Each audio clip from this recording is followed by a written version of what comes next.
It all started with several specific phone calls to the Kyle Police Department, inquiries from registered sex offenders who, according to Chief Jeff Barnett, had similar requests.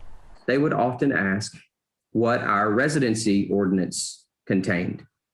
Realizing that our community did not have an ordinance in place seemed to maybe attract more than the ordinary number of registered sex offenders to consider Kyle as a future home.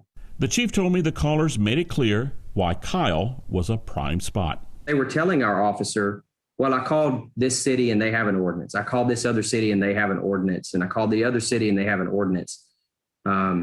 We felt like, we wanted to do something to protect our community. We wanted to make our community safe for the children. And that's really what the ordinance is about. It's not about necessarily keeping people out.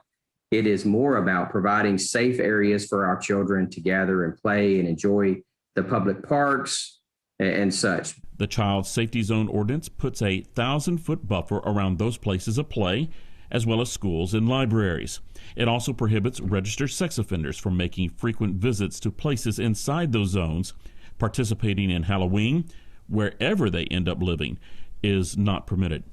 We discussed with council distances from 500 feet up to 2,000 feet, and the council ultimately settled somewhere in the middle of that. This is a map of the buffer zones in Kyle. The protected areas are marked in brown, orange, and pink. Areas in blue are locations a registered sex offender can move to. Civil rights advocates say that the zones do not really provide any kind of protection, and some even believe that the zones could cause bigger problems. They create homelessness, and they also create clustering, because there's so few places for people on the registry to live. They'll cluster in just, the small areas where they're allowed to be.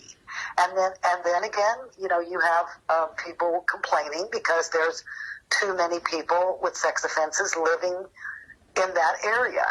So what happens is a lot of these people are forced into homelessness. And then you have people complaining that there's too many homeless people. The ordinance has some exemptions. People already living in the buffer zones do not have to move. The law does not apply to minors or to medical facilities where an individual is seeking treatment. There is, however, no family loophole.